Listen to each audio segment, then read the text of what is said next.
So hello everyone, कैसे हैं आप सब। आई होप सब अच्छे होंगे। सो आज की वीडियो में हम पढ़ने जा रहे हैं प्रॉपर्टीज़ ऑफ डिकम्पोजिशन के बारे में। तो देखते हैं प्रॉपर्टीज़ ऑफ डिकम्पोजिशन होता क्या है। सबसे पहले देखते हैं डिकम्पोजिशन मीन्स क्या होता है। डिकम्पोजिशन मीन्स कह सकते हैं हम ब्रेक डाउन, किसी भी चीज़ का हम ब्रेक डाउन करते हैं उसे बोलते हैं डिकम्पोज करना। जैसे मान लीजिए अगर ए है तो मैं इसका ब्रेक डाउन कैसे कर सकता हूँ, ए में भी कर सकता हूँ, बी में भी कर सकता हूँ। ओके, सो ये हो गया डिकम्पोजिशन के बारे में। सबसे पहले देखते हैं प्रॉपर्टीज़ क्या होती है इसकी मेजरली दो ही प्रॉपर्टीज़ होती है। पहली होती है लॉसलेस जॉइंट डिकम्पोजिशन, दूसरी डिपेंडेंसी प्रिजर्विंग डिकम्पोजिशन। ओके, सो हम सबसे पहले पढ़ेंगे लॉसलेस जॉइंट डिकम्पोजिशन होता क्या है। ओके, लॉसलेस जॉइंट डिकम्पोजिशन निकालने के लिए हमारे पास तीन प्रकार की मेथड्स होती हैं। पहली मेथड होती है बेसिक कंसेप्ट, इसका basic concept. Then second method है बाइनरी मेथड एंड थर्ड है चेस टेस्ट। हम तीनों को बारी बारी सॉल्व करेंगे और इसके थ्रू एक क्वेश्चन करके देखेंगे और अच्छे समझेंगे। ओके, सबसे पहले देखते हैं बेसिक कंसेप्ट के बारे में। बेसिक कंसेप्ट होता क्या है। बेसिक कंसेप्ट क्या बोलता है, let R be the relation schema with instance R. मान लीजिए मेरे पास कोई रिलेशन स्कीमा है आर जिसमें इंस्टेंस है आर।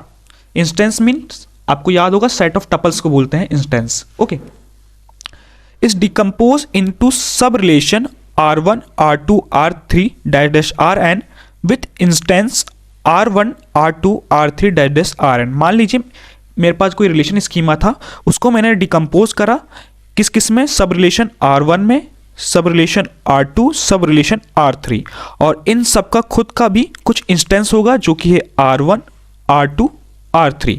ओके, इन तीन लाइन का मतलब ये हुआ। ठीक है, फिर लॉसलेस कब होगा, जब मैं इन जितने भी सब रिलेशन है इन सब का नेचुरल ज्वाइन करूंगा। इस साइन का क्या मतलब होता है, इस साइन का मतलब होता है नेचुरल ज्वाइन। ओके, जैसे ही मैं R1, R2, R3 को नेचुरल ज्वाइन करूंगा dash dash natural join Rn तक, और अगर ये मेरा ओरिजिनल रिलेशन स्कीमा R के बराबर आ गया, ये मेरा ओरिजिनल रिलेशन स्कीमा है R, अगर मेरा ये सारे ज्वाइन R के बराबर आ गए तब मैं कह सकता हूं ये मेरा लॉसलेस ज्वाइन डिकम्पोजिशन है। If R1 natural join R2 natural join R3 अगर greater than original relation schema से बड़ा आता है तब मैं कह सकता हूं ये मेरा लॉसलेस ज्वाइन डिकम्पोजिशन होगा। ओके, सिंपल सा है। बेसिक कंसेप्ट ये बोलता है कि आपका जितने भी सब रिलेशन है अगर उन सबका ज्वाइन ओरिजिनल रिलेशन के बराबर आ गया तब हम कहेंगे लॉसलेस ज्वाइन डिकम्पोजिशन, और अगर इन सबका ज्वाइन ओरिजिनल रिलेशन से बड़ा आ रहा है तब हम कहेंगे lossy join decomposition. I hope so आपको बेसिक कंसेप्ट क्लियर हो गया होगा। अब देखते हैं नेचुरल ज्वाइन होता क्या है। नेचुरल ज्वाइन को परफॉर्म करने के लिए हमारे पास तीन स्टेप्स है। ये तीन स्टेप्स क्या है, फर्स्ट स्टेप है हमारी cross product of R and S। ये R क्या है, R हमारे पास कोई टेबल है रिलेशनल टेबल, और S भी हमारे पास कोई रिलेशनल टेबल है। अब जब हमारे पास कोई टेबल होगी तो उसमें कुछ टपल्स होंगे, कुछ एट्रीब्यूट्स होंगे। तो मान लेते हैं R टेबल में N1 टपल्स है और C1 एट्रीब्यूट्स है। सेम केस S भी एक टेबल है जिसमें N2 टपल्स है, C2 एट्रीब्यूट्स है। तो मैं इनका निकालूंगा क्रॉस प्रोडक्ट। जैसे मैं क्रॉस प्रोडक्ट निकालूंगा तो क्या होगा, दोनों के टपल्स मल्टीप्लाई हो जाएंगे और दोनों के एट्रीब्यूट्स ऐड हो जाएंगे। तो R क्रॉस S का मेरे पास टपल आ जाएगा, R क्रॉस S का मेरे पास एट्रीब्यूट आ जाएगा। फर्स्ट स्टेप में हम क्या करेंगे, फर्स्ट स्टेप में हम लोग क्रॉस प्रोडक्ट निकालेंगे। ठीक है, सेकेंड स्टेप में क्या करेंगे, select the tuple which satisfy equality condition on all common attributes from R into S cross R cross S from step 1। जैसे ही हम R क्रॉस S करेंगे हमारे पास एक टेबल का फॉर्मेशन हो जाएगा।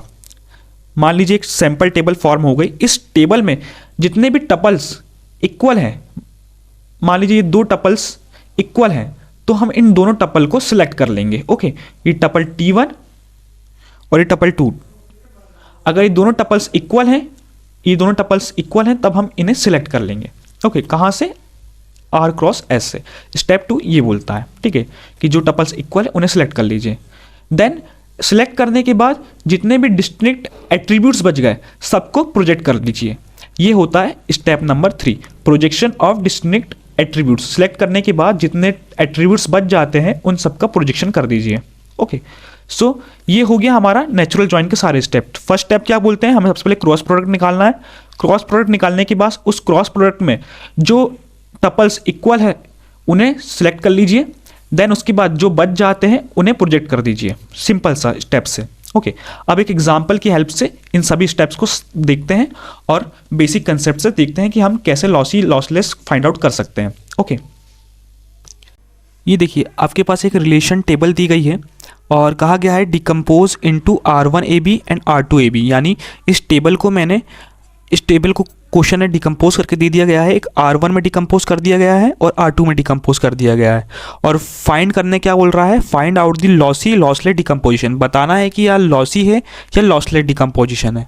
सो हम कैसे चेक करेंगे, हम सबसे पहले इसे बेसिक कंसेप्ट से देखेंगे। बेसिक कंसेप्ट अभी हमने पढ़ा था, उसमें हमारे पास क्या कंडीशन थी, उसमें हमारे पास कंडीशन थी कि अगर ये सब रिलेशन जो हमारे पास क्वेश्चन में गिवन है R1 R2, अगर इनका नेचुरल जॉइंट ओरिजिनल रिलेशन के बराबर आ जाता है तब हम कहेंगे lossless joint decomposition. Original relation मतलब इसके बराबर, ये हमारा ओरिजिनल रिलेशन है। इन दोनों का नेचुरल जॉइंट अगर इसके बराबर आ जाता है तो ये हो जाएगा लॉसलेस जॉइंट डिकम्पोजिशन। अगर नहीं आता है तो लॉसी तो होगा। आप सिर्फ लॉसलेस की कंडीशन को याद रखिएगा, क्योंकि हम सिर्फ लॉसलेस या लॉसी जॉइंट चेक करते हैं। अगर लॉसलेस आता है तो लॉसी नहीं आएगा, अगर लॉसलेस नहीं आया तो लॉसी ही आएगा। तो आप सिर्फ लॉसलेस की कंडीशन को ध्यान में रखिए। ओके, अब फाइंड आउट करते हैं। सबसे पहले हम नेचुरल जॉइंट निकालते हैं। कैसे निकालेंगे नेचुरल जॉइंट? नेचुरल जॉइंट निकालने के लिए हमने कुछ स्टेप्स बताए थे। फर्स्ट स्टेप क्या था, हम निकालेंगे क्रॉस प्रोडक्ट। देखते हैं हम क्रॉस प्रोडक्ट कैसे निकालेंगे। ओके, सबसे पहले हम टेबल बनाएंगे। R1 की टेबल बनाते हैं। R1 की टेबल हमारे पास क्या है, A और B। A में हमारे पास कितने इंस्टेंस हैं, 1 2 3 5 5 8। अब इस टेबल में हमारे पास 3 टपल है और 2 एट्रीब्यूट है। 3 टपल कैसे, 1 2 3 और 2 एट्रीब्यूट, 1 और 2 एट्रीब्यूट्स हो गए। ओके, अब रिलेशन R2 बनाएंगे। R2 में हम लेंगे B और C, ये हमारे पास गिवन है R1 R2। ओके, अब B के इंस्टेंस लिखेंगे 5 5 8 5 8 8। ये कहाँ से लिख रहा हूँ मैं, यहाँ से लिख रहा हूँ। ये देखिए A की सारी वैल्यू लिख लिया, B की लिख लिया और C की लिख लिया हूँ। ठीक है, अब यहाँ पर मेरे पास कितने टपल हो गए, यहाँ पर मेरे पास 3 टपल्स और 2 एट्रीब्यूट्स हो गए। ओके, अब मैं क्या निकालूंगा, अब मैं निकालूंगा R1 cross R2। R1 cross R2 निकालने के लिए देखते हैं मेरे पास कितने टपल हो जाएंगे, 3 इंटू 3, यानी मेरे पास 9 टपल्स हो गए, और 2 + 2 4 एट्रीब्यूट्स, यानी जब हम R1 क्रॉस R2 निकालेंगे उस टेबल में हमारे पास 4 एट्रीब्यूट्स आने चाहिए और 9 टपल्स आने चाहिए। हम देखते हैं R1 क्रॉस R2 कैसे निकालेंगे। स्टेप 1 क्या निकालना है, R1 क्रॉस R2।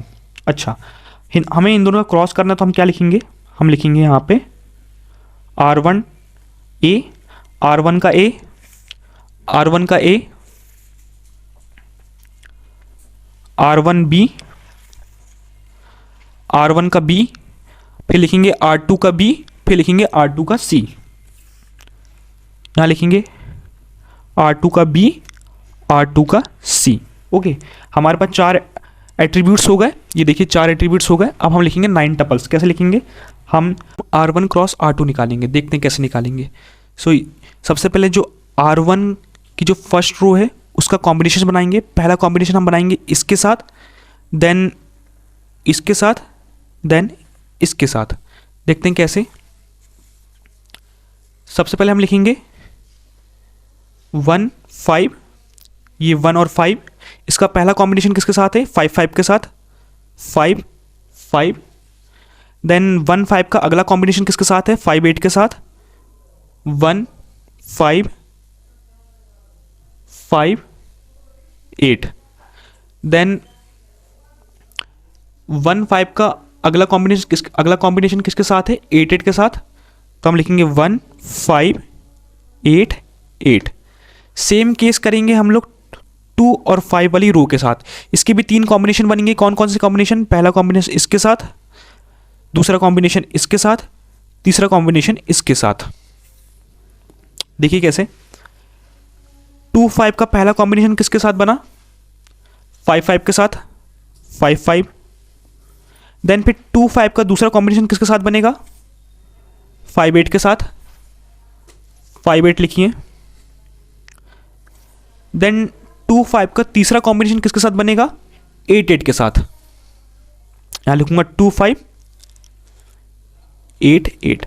अब नेक्स्ट जो हमारा है वो क्या है? 3 8 वाली रो। इसका कॉम्बिनेशन भी 3 कॉम्बिनेशन बनेंगे। अब हम इस 3 कॉम्बिनेशन को कैसे लिखेंगे? अब हम यहाँ पे 3 कॉम्बिनेशन बनेंगे तो हम 3 बार 3 8 3 8 3 8 लिख देंगे। देन उसके बाद इन्हीं को रिपीट करेंगे। जैसे आप देख रहे हैं 5 5 5 8 8 8 रिपीट हुआ, फिर से 5 5 5 8 8 8 रिपीट हो रहा है। तो अब क्या होगा? फिर से 5 5 5 8 और 8 8। अब देखिए मैंने इसका भी 3 कॉम्बिनेशन बनाए, मैंने इसके भी 3 कॉम्बिनेशन बनाए, इसके भी 3 बनाए, इसके भी 3 बनाए। ये इस तरह से आप क्रॉस प्रोडक्ट निकालते हैं। आप किसी एक को ले लीजिए और उसके रिस्पेक्ट में कॉम्बिनेशन बनाते जाइए, कितने कॉम्बिनेशन बनते जाएंगे। तो आप देख सकते हैं हमारे पास 4 एट्रीब्यूट्स आ चुके हैं और 9 टपल्स आ गए हैं। गिन लीजिए 1 2 3 4 5 6 7 8 9 9 टपल्स आ गए। हमारा R1 क्रॉस R2 बन गया।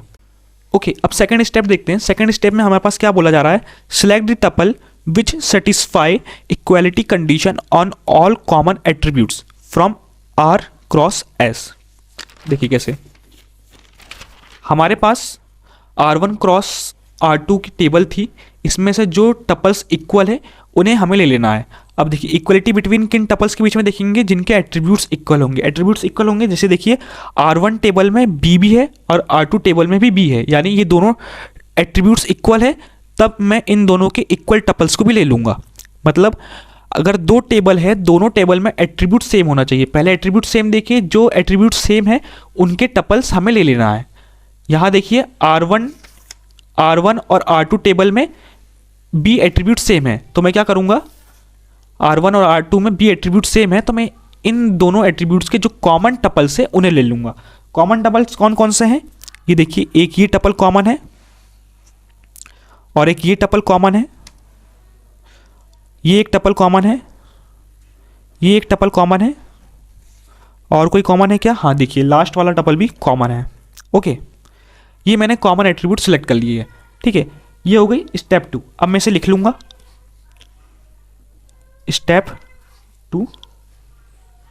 मैंने जितने भी कॉमन एट्रीब्यूट्स में जो जो टपल्स कॉमन थे मैंने उन्हें सेलेक्ट कर लिया है। अब मैं उन्हें लिखूंगा। कैसे लिखेंगे? देखिए R1B is equals to R2B। Common क्या क्या आया था मेरे पास? 5 5 कॉमन आया था, 5 5 भी कॉमन आया था, 5 5 फिर कॉमन आया था, फिर 5 5 कॉमन आया था, फिर 8 8 कॉमन आया था।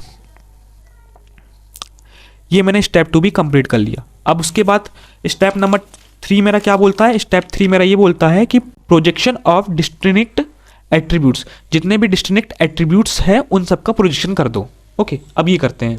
अब आप ये देखिए हमारी R1 क्रॉस R2 की टेबल है जिसमें से हमने कॉमन टपल्स को सिलेक्ट कर लिया था। अब हम करेंगे स्टेप नंबर 3। स्टेप 3 क्या बोलता है? प्रोजेक्शन दी डिस्टिंक्ट एट्रीब्यूट्स। कैसे करेंगे वो देखते हैं। सबसे पहले जो एट्रीब्यूट्स हैं उन्हें लिख लेंगे। कौन कौन से एट्रीब्यूट्स हैं? A है, B है, C है। हम B को सिर्फ एक ही बार लिखेंगे क्योंकि यहाँ B डबल है, हमें सिर्फ डिस्टिंक्ट एट्रीब्यूट्स लेने हैं। ओके, तो यहाँ पे B डबल थे तो हम सिर्फ एक ही बार लेंगे। ठीक है, हमने एक बार B ले लिया। अब उसके बाद हम यहाँ पे कौन सी टपल्स लेंगे? अब यहाँ पर जो टपल्स हमने सेलेक्ट करी थी उन टपल्स को ले लेंगे, कंप्लीट टपल्स को ले लेंगे। हम इसे लेंगे, हम इसे भी लेंगे, हम इसे लेंगे, हम इसे लेंगे और हम इसे फाइंड ले लेंगे। ओके, अब देखिए यहाँ पर A कितना है? 1 फर्स्ट वाले में, और 5 5 डबल है तो हम सिर्फ एक को लेंगे 5, और यहाँ भी 5। सेकंड में देखिए 1 5 5 है तो हम सिर्फ 5 लेंगे और 8। क्या हो जाएगा? 1 5 8। अगला देखिए, अगला में क्या है? 2 5 5 5 है तो हम 2 5 और 5 लेंगे, 2 5 और 5। ओके, देन उसके बाद क्या है? 2 5 8, 2 5 8। डिस्टिंक्ट एट्रीब्यूट्स का प्रोजेक्शन करना है, हमने डिस्टिंक्ट एट्रीब्यूट्स लिए हैं तो हमें डिस्टिंक्ट टपल्स भी लेने होंगे। ओके, देन उसके बाद लास्ट क्या बचा, 3 8 8 3 8 8। अब आप ये देखिए, मैंने R1 क्रॉस R2 करा तो मुझे ये आया, और ये जो है क्या ये मेरा R के बराबर है क्या? देखिए मेरा R क्या था, मेरा मेन रिलेशन जो हमारे पास गिवन था वो क्या था, 1 1 5 5 2 5 8 3 8 8, ये मेरा मेन रिलेशन था। और मेरे पास क्या आ रहा है, मेरे पास ये आ रहा है, तो ये क्या है, ये मेरा R1 नेचुरल जॉइन R2 है। तो मैं कह सकता हूँ R1 natural join R2 is greater than R। देखिए ना, यहाँ पर मेरे पास 5 टपल्स आ रहे हैं और मेरे पास क्वेश्चन में 3 ही टपल्स गिवन थे, तो मैं कह सकता हूँ कि R1 नेचुरल जॉइन R2 जो ग्रेटर देन है R से, so it is lossy join decomposition. Okay, I hope so आपको ये क्वेश्चन समझ में आ गया होगा। तो हमने बेसिक कंसेप्ट देख लिया है, नेक्स्ट हम देखेंगे बाइनरी मेथड से हम कैसे डीकंपोजिशन को फाइंड आउट करते हैं। ओके, नेक्स्ट हम देखते हैं बाइनरी मेथड। हमने अभी तक बेसिक कंसेप्ट को देखा, उसका एक क्वेश्चन भी सॉल्व करा, अब हम देखेंगे बाइनरी मेथड को। ठीक है, क्या कहता है, let R be the relation schema with F D set. कोई रिलेशन स्कीमा है आर और कुछ एफ डी सेट्स भी हमारे पास गिवन है। ठीक है, is decompose into sub relation, जो कि कुछ सब रिलेशंस में डिकम्पोज हो गया, जैसे मान लीजिए R1 में डिकम्पोज हो गया और R2 में डिकम्पोज हो गया। ठीक है, सो अब आपको बताना है कि R1 natural join R2 lossless कब होगा और लॉसी कब होगा। आप सिर्फ एक का ही कंडीशन याद रखिएगा, लॉसलेस का। क्यों? अगर क्वेश्चन में लॉसलेस नहीं है तो वो लॉसी होगा, अगर लॉसी नहीं है तो लॉसलेस होगा। तो आप सिर्फ एक का याद रखिए, दूसरा अपने आप पता चल जाएगा। ठीक है, तो सबसे पहले लॉसलेस का देखते हैं कि हमारा R1 natural join R2 lossless कब होगा। इफ़ पहली कंडीशन ये है कि R1 यूनियन R2, ये जो सब रिलेशन है, अगर मैं इनका यूनियन निकालूं और इनका यूनियन मेरे पास रिलेशन स्कीमा के बराबर आ जाए, तब मैं कह सकता हूं कि मेरा नेचुरल जॉइन होगा। पहली कंडीशन ये हो गई। और दूसरी कंडीशन क्या है, दूसरी कंडीशन ये है कि if common of attribute of R and R2, जैसे मैं R1 और R2 का कॉमन लूँगा, इनका जो कॉमन एट्रीब्यूट आएगा, मान लीजिए मैंने R1 और R2 में से B कॉमन निकाला। एग्जाम्पल देखिए, मान लीजिए मेरे पास R1 जो दिया है वो दिया है A B C और R2 दिया है D B और E।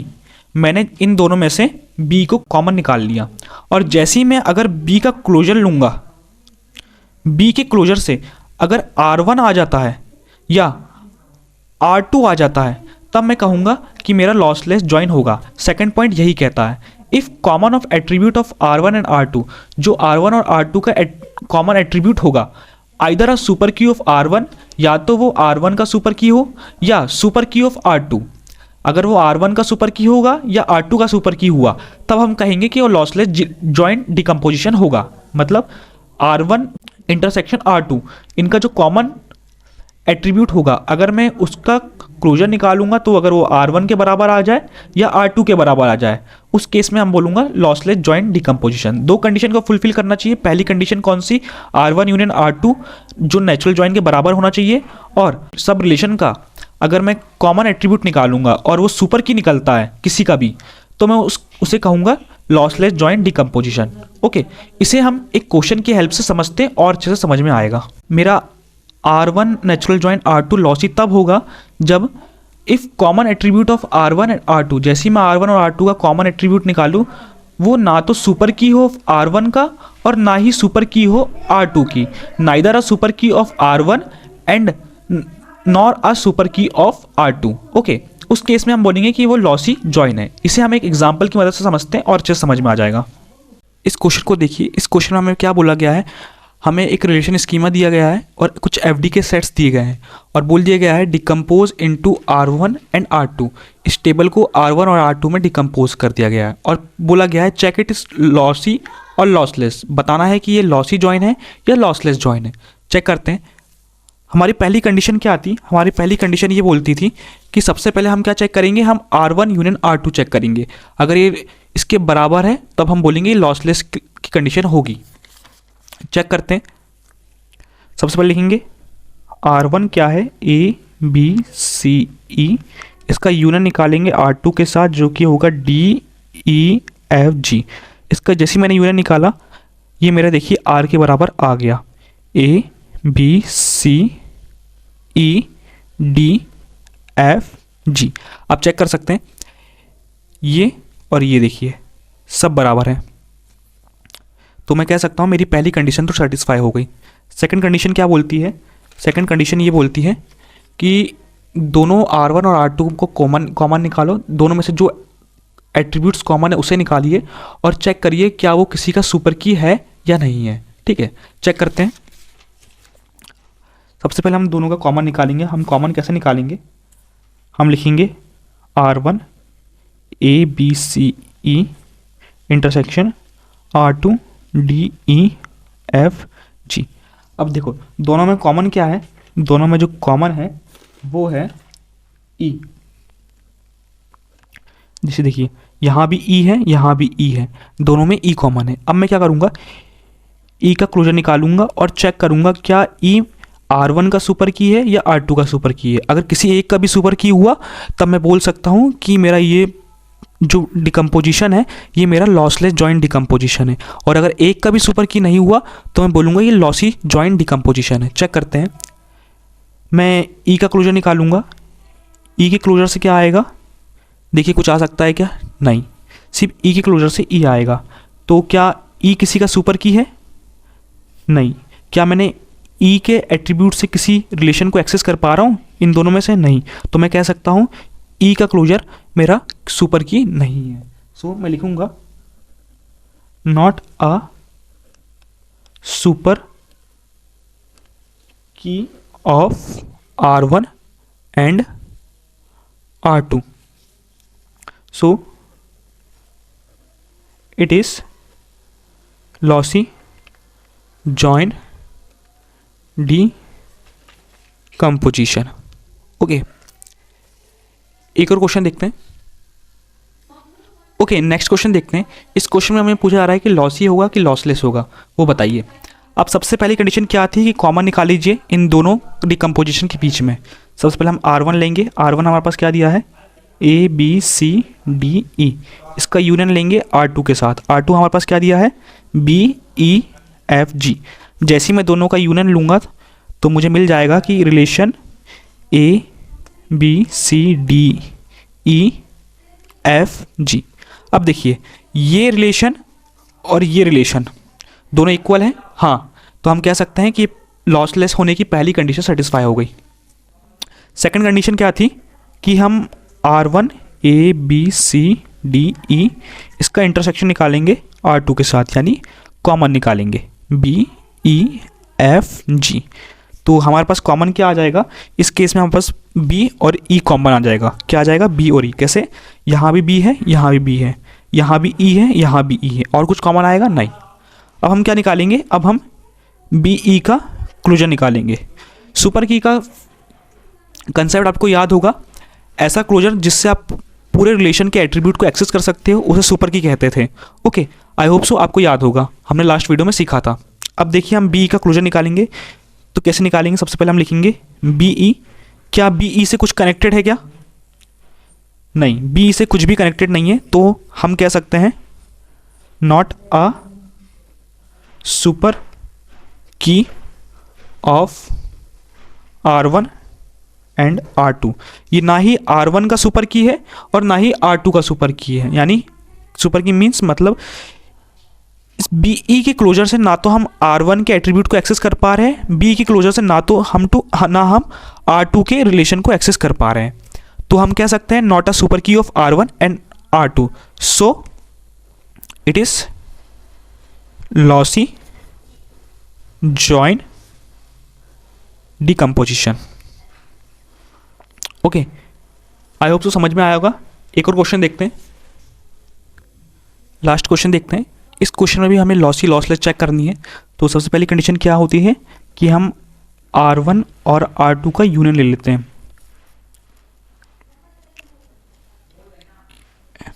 जैसे ही मैं R1 और R2 का यूनियन लूँगा तो देखते हैं क्या ये R के बराबर आएगा।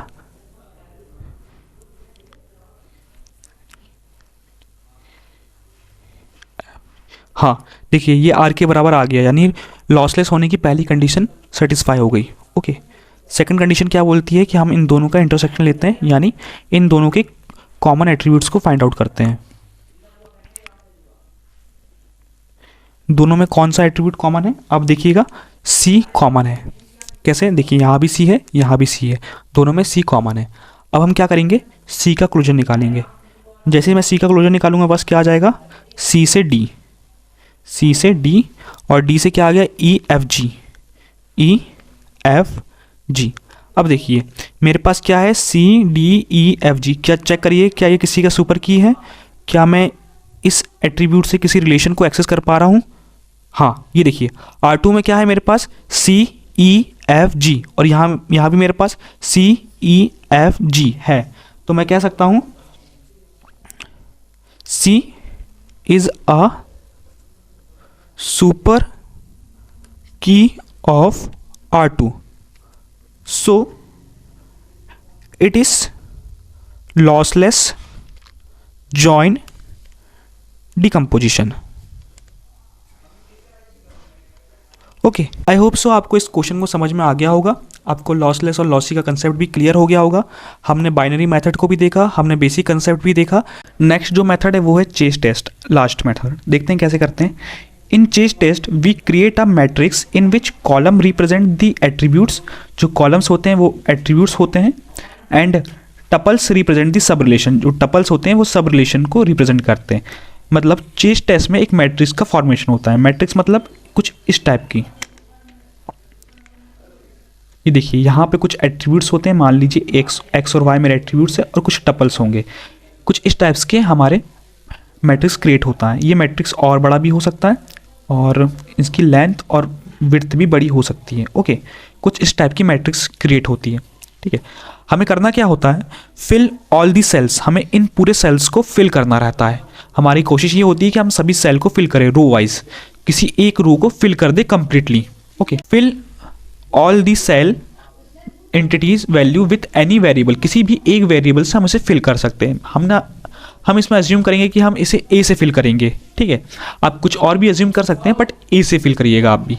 इन करस्पॉन्डिंग एट्रीब्यूट ऑफ रिस्पेक्टिव सब रिलेशंस। ठीक है, नेक्स्ट जो बोला जा रहा है कि x tends to y if t1 tuple x is equals to t2 tuple x, then t1 tuple y is equals to t2 tuple y must be same. आपको याद होगा ये एक FD की कंडीशन है जिसे हमने शायद अपने फर्स्ट या सेकंड लेक्चर में देखा था। ओके, आपको शायद ये याद होगी। तो इसका हमें यहाँ यूज़ है, कैसे करेंगे वो देखते हैं। मान लीजिए यहाँ गिवन है x tends to y if two same value of x। हमारे पास x की दो सेम वैल्यूज हैं। जैसे देख लीजिए यहाँ पे देखते हैं x और y, ये मेरा पूरा मैट्रिक्स है, ये मेरी मैट्रिक्स है। यहाँ पर x की वैल्यू सेम है। x की वैल्यू सेम मतलब यहाँ भी a है, यहाँ भी a है। यहाँ लिखा if two same values of x, यानी ये देखिए x की दो वैल्यूज सेम है, a और a। If x values repeat, हम इसे ये भी कह सकते हैं, अगर मान लीजिए x की वैल्यू रिपीट होगी या दो वैल्यू सेम भी होनी चाहिए। यहाँ पे तीन भी हो सकती है, जरूरी नहीं कि दो, लेकिन एक से दो से तो ज़्यादा ही होगी और दो भी हो सकती है। ठीक है, देन इस केस में हमारे पास दो कंडीशन बनेगी। कौन कौन सी कंडीशन बनेगी? If any one y value is present then insert this same value y a value. मान लीजिए यहाँ पे y a की एक सेम वैल्यू प्रेजेंट है, यानी x पे मेरे पास a प्रेजेंट है, y पे भी यहाँ पे या फिर यहाँ पे कहीं पर भी मेरे पास एक वैल्यू प्रेजेंट है। कौन सी? a। पहली कंडीशन हमें ये बोल रही है if any one y value is present then insert the same y a value. अगर एक भी y की वैल्यू प्रेजेंट है देन जो बचा कॉलम है वहाँ पे भी y की सेम वैल्यू को इंसर्ट कर दिया जाए। जैसे y की यहाँ पे वैल्यू a है तो यहाँ भी a को हम इंसर्ट कर देंगे। ठीक है, ये कह रहा है। ओके, अगर हमारे पास x की वैल्यू रिपीट होती है उस केस में। ठीक है, सेकंड केस क्या बोलता है? If no y value is present. मान लीजिए हमारे पास मैट्रिक्स है x y और यहाँ भी x की वैल्यू रिपीट हो रही है, a और a। If no y value is present, यहाँ पे y की एक भी वैल्यू प्रेजेंट नहीं है, यहाँ पर एक भी वैल्यू प्रेजेंट नहीं है, यहाँ पर एक वैल्यू प्रेजेंट होगी तो अगली वैल्यू को भी, यानी अगले बॉक्स को भी हम उसी वैल्यू से फिल कर देंगे। ओके, यहाँ क्या बोल रहा है, y की एक भी वैल्यू प्रेजेंट नहीं है, then insert some other variable. तब हम यहाँ पे कुछ और वेरिएबल्स को इंसर्ट करेंगे, जैसे कि यहाँ पे y की भी वैल्यू प्रेजेंट नहीं है तो हम यहाँ पे मान लीजिए b और b को इंसर्ट कर देंगे। ओके, इंस्टेड ऑफ a की जगह। ओके, आई होप सो आपको ये दोनों के समझ में आए होंगे। अगर नहीं भी आए होंगे तो हम क्वेश्चन के थ्रू इसे और अच्छे से क्लियर कर लेंगे। ओके, अब क्वेश्चन देखते हैं। डायरेक्ट क्वेश्चन पे जंप करने से पहले दो इंपॉर्टेंट नोट है, उसे भी देख लेते हैं। मान लीजिए x tends to y, x have only one value, then F D is not applied. मान लीजिए अगर x की वैल्यू रिपीट नहीं हो रही, ये मेरा पूरा मैट्रिक्स है, इस मैट्रिक्स में x की वैल्यू रिपीट नहीं हो रही है, देन मैं कह सकता हूँ ये मेरा एफ डी में पॉसिबल ही नहीं है। ओके, रिपीट होगी जब ही हम चेस टेस्ट को अप्लाई कर पाएंगे। ओके, नेक्स्ट बोलता है if we get any one tuple या row with all a's entries then lossless join. इसका क्या मतलब हुआ, इसका मतलब ये हुआ, मान लीजिए मेरे पास इतनी बड़ी एक मैट्रिक्स गिवन है, ये मैट्रिक्स गिवन है जहां मेरे पास दो टपल्स दी गई है यानी रो, और यहाँ पे मैं अपने एट्रीब्यूट्स ले लेता हूँ ए बी सी डी ई और कुछ वैल्यूज फिल है। और मान लीजिए अगर मेरे पास एक रो या टपल पूरी एंट्रीज फिल मिलती है, तब मैं कहूँगा ये मेरा लॉसलेस जॉइंट डिकम्पोजिशन होगा। मतलब अगर मेरे पास दो टपल्स है या दो से भी ज़्यादा हो सकते हैं, उस केस में अगर मेरे पास एक पूरी रो पूरी फिल मिलती है तो उस केस में कहूँगा ये मेरा लॉसलेस जॉइंट डिकम्पोजिशन होगा। अगर कुछ इस टाइप का केस मिलता है मेरे पास, जैसे कि देखिए एक और केस देखते हैं, यहाँ पर ए है, यहाँ भी ए, यहाँ ए बी ए, कुछ इस टाइप का मिलता है, तब इस केस में मैं कहूँगा कि मेरा लॉसी जॉइंट डिकम्पोजिशन हुआ। ओके, आई होप सो आपको समझ में आया होगा। अब इसे क्वेश्चन की मदद से और अच्छे से समझते हैं। चलिए अब एक चेस टेस्ट का एक क्वेश्चन सॉल्व करते हैं। हमारे पर रिलेशन स्कीमा गिवन है, कुछ एफडी सेट्स दिए गया है और बोल दिया गया है इसे डिकम्पोज कर दिया गया है R1 और R2 में, और इसे सॉल्व करना है चेस टेस्ट से। कैसे करेंगे, सबसे पहले हम अपना मैट्रिक्स टेबल बनाएंगे। मैट्रिक्स टेबल बनाते हैं सबसे पहले, A B C D E F जी।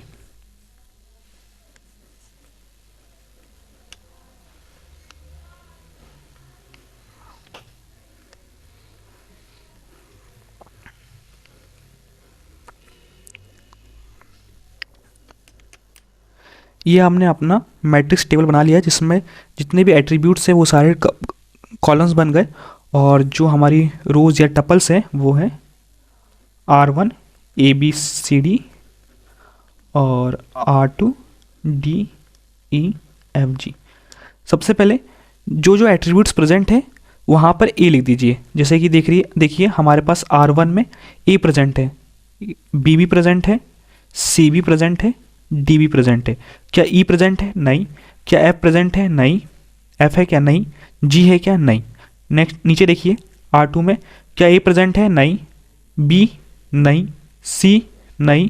क्या डी प्रेजेंट है? हाँ डी प्रेजेंट है। ई प्रेजेंट है, एफ प्रेजेंट है, जी भी प्रेजेंट है। ओके, उसके बाद अब हमारा जो नेक्स्ट स्टेप होता है ये होता है कि इनमें से किसी एक टेबल को फिल करने की कोशिश करते हैं। कैसे करते हैं? उसे करते हैं हम एफडी की मदद से।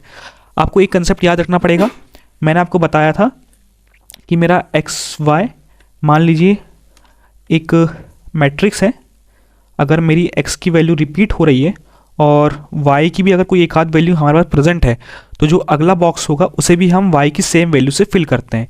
इस कंसेप्ट का यूज़ करके हम इसे सॉल्व करेंगे। कैसे करते हैं वो देखिए। अब देखिए हमारे पास यहाँ एफडी सेट क्या गिवन है, A B tends to C D.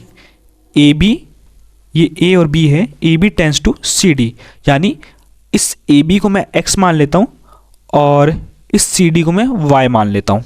Okay, ध्यान से देखिएगा, ये एक्स और वाई। मैंने क्या कहा था, अगर एक्स की वैल्यू रिपीट हो रही है, सबसे पहले ये देखिए क्या ये वैल्यूज़ रिपीट हो रही है। ए का सिर्फ ए ही है, यहाँ ए है क्या, नहीं है, यहाँ ए है क्या, नहीं है, तो मैं कहूँगा एक्स की वैल्यू रिपीट नहीं हो रही है, तो मैं इसे अप्लाई नहीं कर पाऊँगा, ठीक है, यानी ये एफ डी मेरी कैंसिल हो गई। देन अगला चेक करते हैं जो कि है D tends to E. D tends to E में अब जरा देखिए डी मेरा क्या हो गया, डी बन गया मेरा एक्स और ई बन गया मेरा वाई। अब क्या मेरा एक्स की वैल्यू रिपीट हो रही है, हाँ ये देखिए ए और ए, एक्स की वैल्यू मेरी रिपीट हो रही है, तो इसके करस्पॉन्डिंग क्या वाई की वैल्यू में एक आध फिल है क्या, ये देखिए वाई की वैल्यू में ए फिल है, यानी एक वैल्यू फिल है, तो मैं दूसरी को भी उसी वैल्यू से फिल कर सकता हूँ, ये मेरा ए आ गया, ओके, यानी इसका काम तो हो गया। अगला क्या है, E tends to F G. E tends to F G, अब देखिए इस केस में मेरे पास जो ई है वो एक्स बन जाएगा और एफ जी जो है वो मेरी क्या बन जाएगी, वाई, ओके। अब देखिए एक्स की वैल्यू रिपीट हो रही है, हाँ ये देखिए एक्स की वैल्यू रिपीट हो रही है, एक्स की वैल्यू रिपीट हो रही है, और जो वाई की वैल्यू है वहाँ भी एक एक वैल्यू फिल है, तो जो रिमेनिंग बॉक्स है वहाँ भी हम वाई की सेम वैल्यू को फिल कर देते हैं, यही हमने यहाँ सीखा था, तो हम यहाँ भी ए और ए को फिल कर देंगे। क्यों कर देंगे, क्योंकि एक्स की वैल्यू रिपीट हो रही थी और वाई की एक एक वैल्यू फिल थी, तो जो रिमेनिंग बॉक्स बचे वहाँ भी हम वाई की सेम वैल्यू को फिल कर देंगे, ओके। आई होप समझ में आया होगा। अब ये देखिए हमारे पास एक कंप्लीट रो मिल गई है जो पूरी फिल्ड है, तो एक नोट लिखवाया था, मैंने कहा था अगर हमारे पास एक कंप्लीट रो मिल जाती है जो पूरी एंटिटी से फिल होती है, तब हम कह सकते हैं ये जो मेरा डिकम्पोजिशन है ये मेरा लॉसलेस जॉइन डिकम्पोजिशन है, ओके। आई होप सो आपको एग्जाम्पल समझ में आया होगा। नेक्स्ट एग्जाम्पल देखते हैं। अब देखिए नेक्स्ट क्वेश्चन, इस क्वेश्चन में हमारे पास रिलेशन स्कीमा दिया है, कुछ एफ डी सेट दी गई है और उस रिलेशन स्कीमा को सब रिलेशन R1 और R2 में डिकम्पोज कर दिया गया है और उसे बोला गया है चेस टेस्ट से सॉल्व करना है, ठीक है। तो सबसे पहले हम क्या करेंगे, मैट्रिक्स टेबल बनाएंगे। मैट्रिक्स टेबल कैसे बनाते हैं, सबसे पहले हम अपने सारे एट्रीब्यूट्स लिख लेंगे,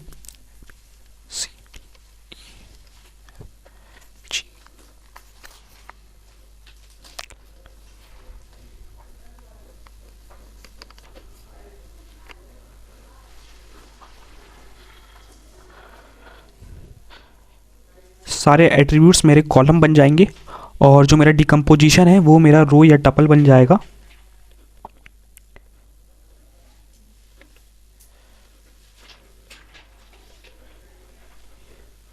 उसके बाद जो जो मेरे एट्रीब्यूट्स प्रेजेंट हैं वहाँ मैं ए लिख दूंगा। देखिए मेरा ए प्रेजेंट है, मेरा बी भी प्रेजेंट है, मेरा सी प्रेजेंट है और ई भी प्रेजेंट है। डी एफ जी R1 में प्रेजेंट नहीं है।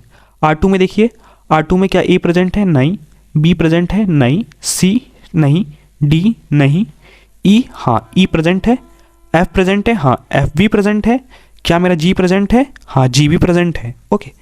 सो फर्स्ट स्टेप हो गई। सेकंड स्टेप क्या था, सेकंड स्टेप करने के लिए आपको ये रिलेशन याद होना चाहिए। ये टेबल एक छोटी सी टेबल है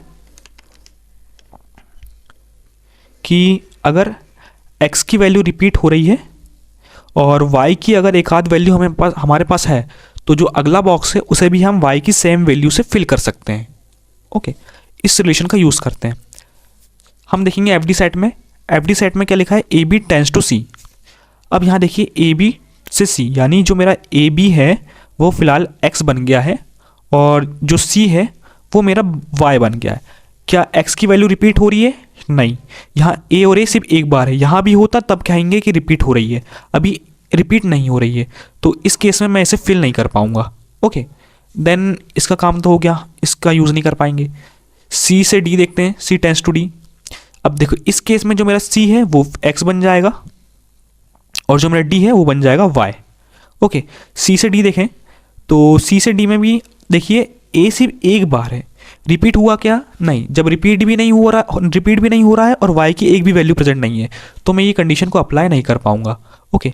सो मेरा ये एफ डी भी यूज़ नहीं हुई। नेक्स्ट क्या है, d tends to E F G. अब इस केस में मेरा जो d है वो बन जाएगा x और मेरा जो ई एफ जी है, ई एफ जी ये मेरी पूरी बन जाएगी y। अब देखिए यहाँ पे जब x की वैल्यू ही नहीं है तो बाकी तो चेक करने की बात ही नहीं है।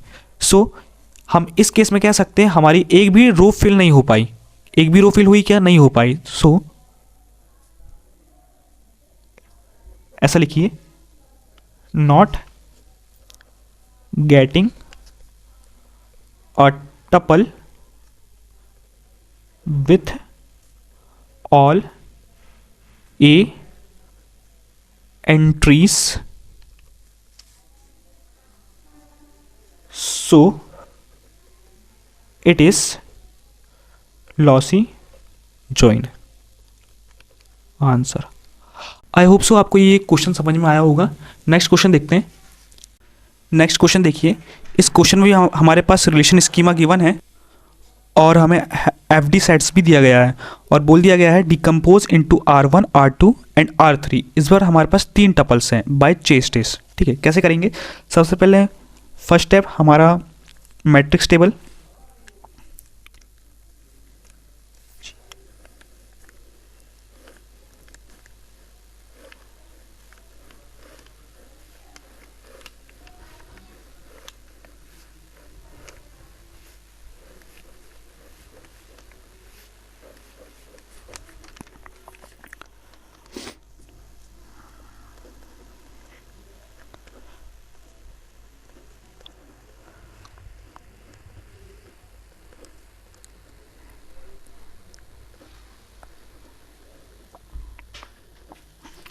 ओके, अब जो जो एट्रीब्यूट्स प्रेजेंट है वहाँ हम ए लिखेंगे। ए प्रेजेंट है, ए बी और सी प्रेजेंट है। फिर ए सी डी ई प्रेजेंट है, ए सी डी ई प्रेजेंट है। फिर ए डी जी प्रेजेंट है, ए डी और जी प्रेजेंट है। ओके, इस केस में भी आपको एक छोटी सी मैट्रिक्स याद रखनी चाहिए। इस केस में भी मान लीजिए अगर ए की 2 वैल्यू रिपीट हो रही है और ए की वैल्यू है तो उसे हम ऐसे फिल कर सकते हैं। हमने लास्ट 2 क्वेश्चन में सीखा। मान लीजिए अगर हमारे पास एक और वैल्यू है तब भी हम उसे फिल कर सकते हैं। इस क्वेश्चन में ये याद रखिएगा, अगर हमारे पास 3 भी एक्स की वैल्यूज़ दी है और अगर एक भी वाई की वैल्यू दी है तो बची जो 2 बॉक्सेस है उसमें भी हम सेम वाई की वैल्यू को फिल कर सकते हैं। ओके, इस क्वेश्चन में देखते हैं। इस क्वेश्चन में क्या बोला है, सबसे पहले देखते हैं F D A B tends to C, यानी इस केस में मेरा जो ए बी है वो बन जाएगा एक्स और जो सी है वो बन जाएगा वाई। क्या ए बी की वैल्यू रिपीट हो रही है? ए की तो हो रही है सारी, पर क्या बी की हो रही है क्या? नहीं। तो क्या मैं सी को फिल कर सकता हूँ यहाँ पे? नहीं कर सकता, क्योंकि मुझे मेरे पास इन दोनों कॉलम्स की वैल्यू रिपीट होनी थी। क्यों? क्योंकि ये दोनों ही एक्स हैं। ए की तो हो रही है पर बी की नहीं हो रही है, इसलिए हम सी को फिल नहीं कर सकते। ओके, तो इसका काम तो हो गया। अब आप ए सी टेंस टू बी को देखिए। यहाँ देखिए ए सी टेंस टू बी। अब देखिए ए की जो वैल्यूज़ हैं वो रिपीट हो रही है, ए की जितनी वैल्यूज़ हैं वो रिपीट हो रही है। यहाँ सी की भी रिपीट हो रही है, तो इसके रिस्पेक्ट में कह सकता हूँ कि मेरी एक्स की वैल्यू तो रिपीट हो रही है और वाई की मेरे पास एक वैल्यू भी, यानी वाई मतलब बी की मेरे पास एक वैल्यू भी है। तो क्या मैं इसे फिल कर सकता हूँ? हाँ, मैं फिल कर सकता हूँ। मैंने कहा था ना कि अगर एक्स की वैल्यूज़ रिपीट हो रही है और वाई में भी अगर एक आध वैल्यू है तो जो बचा बॉक्स है उसे भी हम वाई की सेम वैल्यू से फिल कर सकते हैं। ओके, नेक्स्ट जो देखते हैं वो क्या है, A D tends to E. इसका काम हो गया। नेक्स्ट है ए डी टेंस टू ई।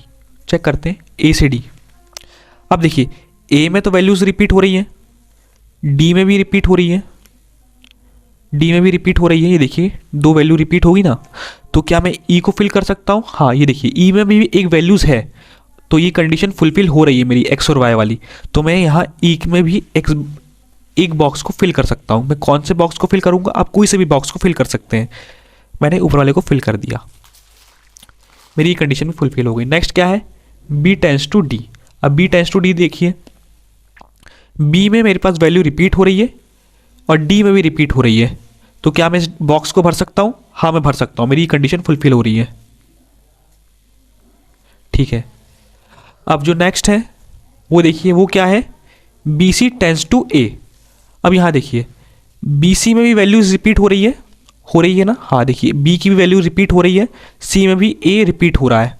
ठीक है, अब ए को चेक करिए, ए में भी रिपीटेशन है, तो ये पहले से ही फुलफिल हो गई। बी सी टेंस टू ए पहले से ही फुलफिल है, हम इसे फुल नहीं कर सकते।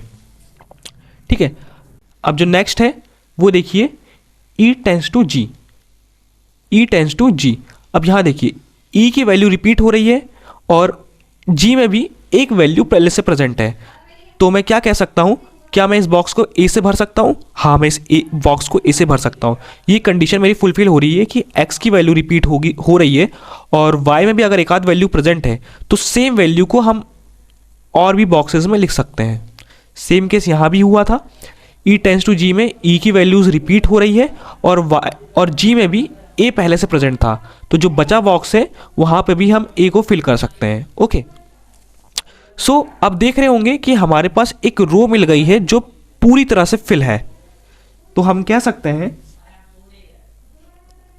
Getting a tuple with all A entries, so it is lossless join decomposition। Okay, I hope so आपको सब कुछ समझ में आया होगा। हमने आज प्रॉपर्टीज ऑफ डिकम्पोजिशन देखा, जिसमें हमने मेजरली दो प्रॉपर्टीज को देखा, लॉसलेस और लॉसी जॉइन। ओके, और फिर हमने लॉसलेस और लॉसी चेक करने के लिए भी तीन मेथड्स देखे। पहला मेथड कौन सा था? बेसिक कंसेप्ट, दूसरा बाइनरी मेथड और तीसरा chase test. Okay, basic method आप तब यूज़ कर सकते हैं जब आपका टेबल गिवन हो, but most of the time आपका टेबल गिवन नहीं होगी, तब आप बाइनरी मेथड या चेस टेस्ट मेथड का यूज़ कर सकते हैं। आई होप सो आपको आज का कंसेप्ट क्लियर हो गया होगा। सो मिलते हैं नेक्स्ट वीडियो में, तब तक के लिए बाय बाय।